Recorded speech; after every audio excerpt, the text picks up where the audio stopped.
최대 변수, 사전투표도, 단일화가 또 이 3일 사이에 최대 변수가 되지 않을까 싶은데, 범보수 단일화. 일단 1차 기한, 그러니까 투표용지가 인쇄되기 전에 단일화를 하는 것이 가장 베스트다라고 했었는데, 그 부분은 일단 물이 건너갔고요.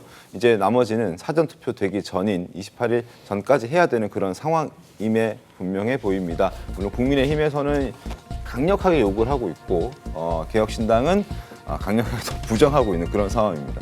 28일까지 이제 3일 남았습니다. 오늘 26일이니까요. 26, 27, 28, 3일 동안 과연 이게 가능할까?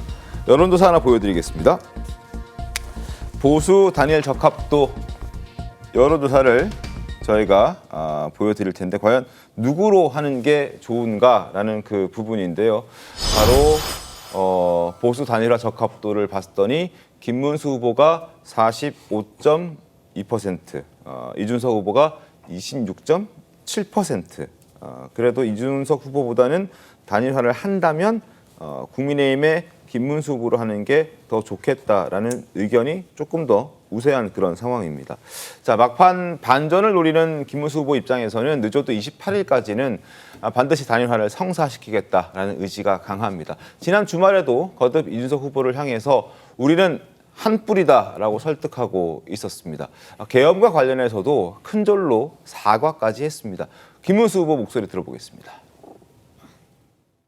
예, 여러 가지 각도에서 지금 만나는 계획이나 이런 것도 추진을 하고 있습니다만은, 그러나 언제까지 어떻게 된다 이런 것들은 말씀드릴 수 있는 제가 형편이 안 되네요. 원래 우리가 한 뿌리였기 때문에 같은 노력을 계속해 나갈 것입니다. 그동안 우리가 계엄이다, 탄핵이다, 경제도 어렵고 여러 가지 어려운 점이 많았는데, 지난 잘못한 것은 모두 용서해 주시고 앞으로가 중요하지요. 대한민국 더 위대하게, 국민을 더 행복하게 모시겠다는 다짐을 담아서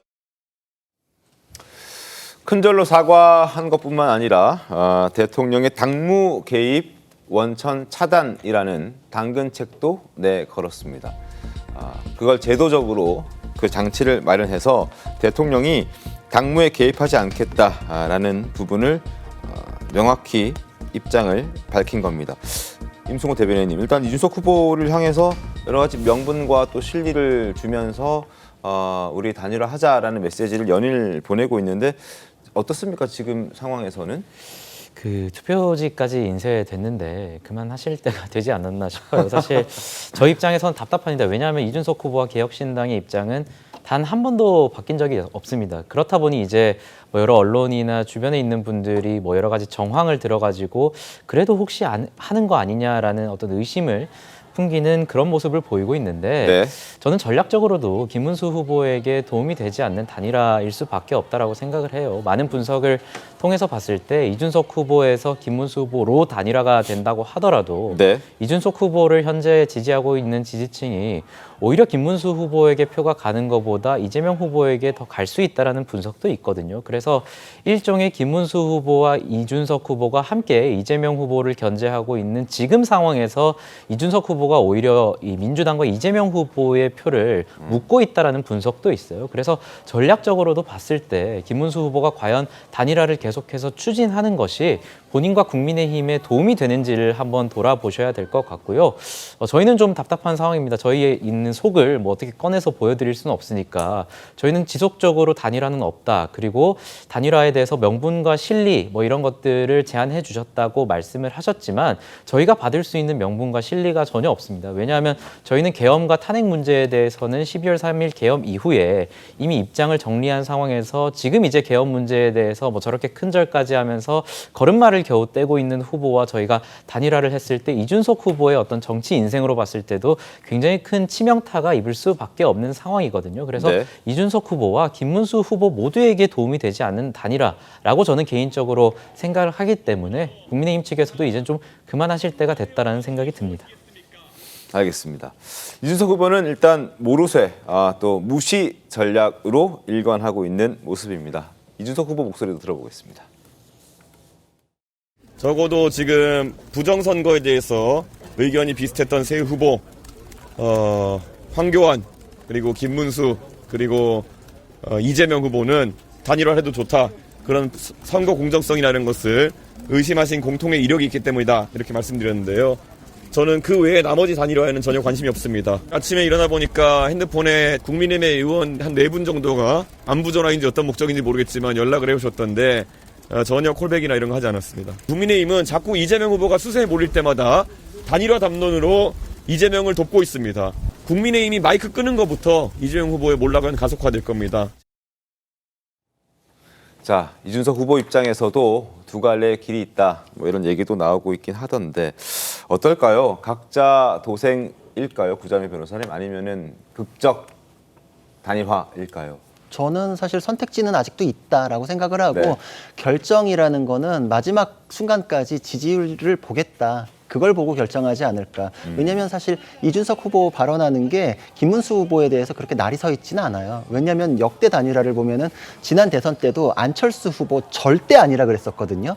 그러면서 윤석열 후보에 대한 공격이 말도 못했습니다. 지금 이 자리에서 언급하는 게 막 되게 부담스러울 정도로 손가락을 어떻게 하고 싶을 거다 뭐 이런 식의 정말 날 서 있는 비판을 하다가 극적으로 투표용지 다 인쇄된 이후에 단일화를 했거든요. 그때에 비하면 사실 김문수 후보와 이준석 후보 사이에 오고 가는 얘기는 정말 뭐 화기애애는 아니지만 네. 날이 서 있지는 않아요. 그러니까 이제 가능성은 열려 있지 않은가. 그러니까 이준석 후보 같은 경우에는 지금 10%에서 딱 걸려 있는데 10%를 훌쩍 넘었으면은 그때는 이제 안 하는 쪽, 나는 이제 독자적인 길을 걷겠다 이런 생각할 가능성도 높죠. 투표에 대한 선거비 보전 이런 것도 또 굉장히 걸려 있거든요.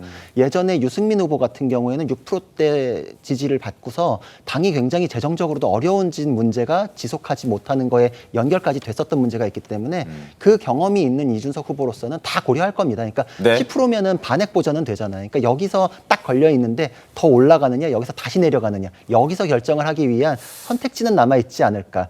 역대 단일화 사례에 비하면 지금 관계가 나쁘지는 않다 생각합니다. 알겠습니다. 이준석 후보 완주 의사를 지금 밝히고 있긴 한데 과거에 이제 단일화했던 모습들, 그러니까 안철수 의원이 이제 대표적으로 단일화를 꽤 많이 했었죠. 안철수 의원도 과거에 단일화 이제 출마하고 운동할 때는 절대 하지 않겠다라는 얘기들을 많이 했었고 그때 뭐 손가락도 걸겠다라는 극단적인 표현이 등장하기도 했었는데 결국 단일화를 했던 과거 기억들이 아마 많은 분들이 갖고 계실 겁니다. 국민의힘에서는 지금 그 기억들을 다시 소환하려고 하고 있는 상황이기도 하고 이준석 후보는 강하게 부정하고 있기도 하고요. 자, 과거 안철수 의원의 발언이 어떻게 바뀌어 있는지 저희가 한번 보여드리겠습니다. 저는 대통령 선거에 출마한 이유가 제가 대통령이 되고 정권 교체를 하겠다 그렇게 나온 겁니다. 그렇다면 이번 대선에서 단일화 없이 끝까지 완주하겠다는 의사로 받아들여도 되겠습니까? 네, 그렇습니다. 상대방 떨어뜨리기 위해서 마음에 안 들고 무능한 후보를 뽑아서 그 사람이 당선되면 그 다음에 대한민국 어떻게 됩니까? 1년만 지나고 나면 내가 그 사람 뽑은 손가락 자르고 싶다고 또 그럴 겁니다. 오늘 단일화 선언으로 완벽한 정권 교체가 실현될 것임을 추호도 믿어 의심치 않습니다.